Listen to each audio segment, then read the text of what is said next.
Donc, bienvenue à Project Eve. Le but ici, c'est simplement de démontrer un peu les différents features que le jeu peut avoir. Donc ici, c'est simplement l'histoire qu'il y a avant le main menu. On va la skipper en pesant sur X. On arrive au main menu. Je vais faire une nouvelle partie.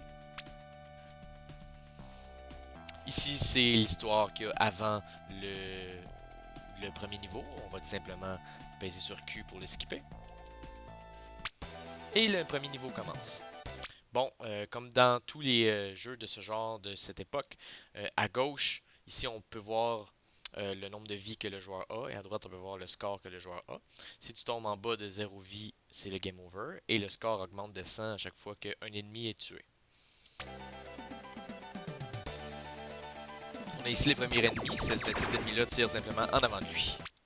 Ensuite, on a ici un power-up, et le but d'un power-up, en fait, lorsque le joueur prend ce power-up là, il va avoir une autre arme qui va se rajouter à son vaisseau.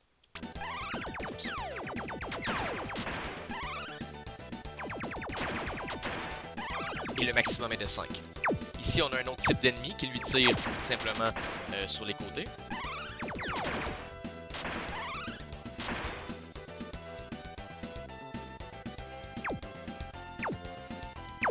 En angle. Oups.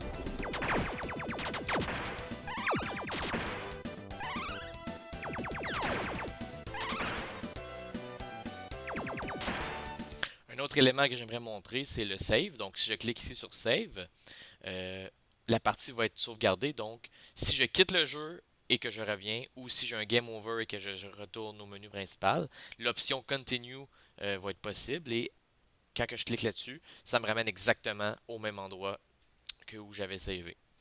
L'endroit physique où c'est mis sur le disque dur, il y a un path pour ça, et c'est simplement un path prévu par Unity au départ, et c'est tout le temps là que ça va être envoyé.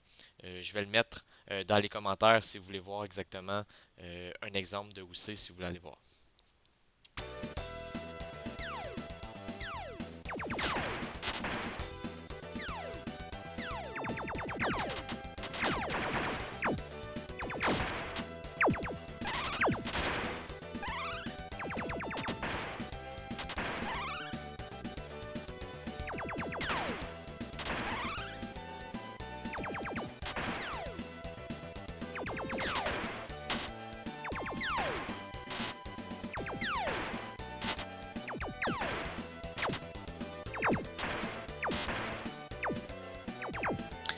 Aussi des animations qu'on peut voir gauche et droite pour le joueur, ainsi que des animations d'explosion qui meurent en fait.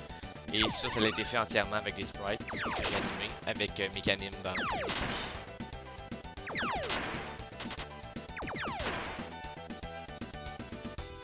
Ici, on va avoir une troisième sorte d'ennemi qui, elle, lance des mines partout autour d'elle. Elle a aussi un petit peu plus de vie que les autres.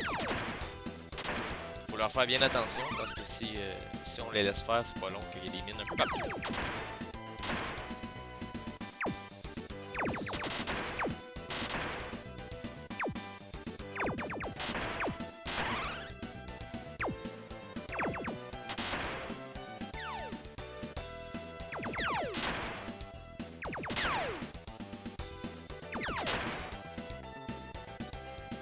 Surtout ici.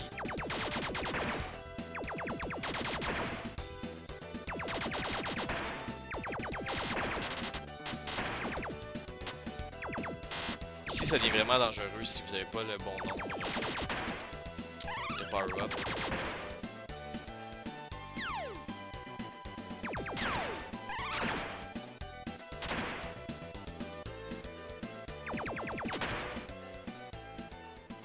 On arrive ici au boss. Bon, l'idée du boss, c'est que il y a 4 canons qui peuvent être détruits de manière indépendante. Et aussi, à droite, on peut voir sa life bar.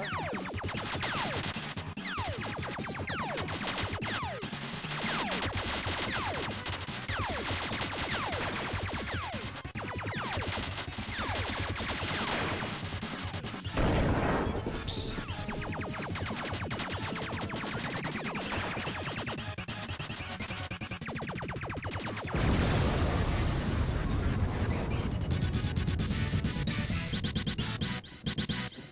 finale un peu à la Teenage Mutant Ninja Turtles classique que j'ai voulu mettre. Donc voilà, c'était la fin de ce vidéo d'explication. Merci d'avoir été là et à mesure que de nouveaux projets vont être faits, des nouveaux vidéos vont être mis sur YouTube. Merci beaucoup.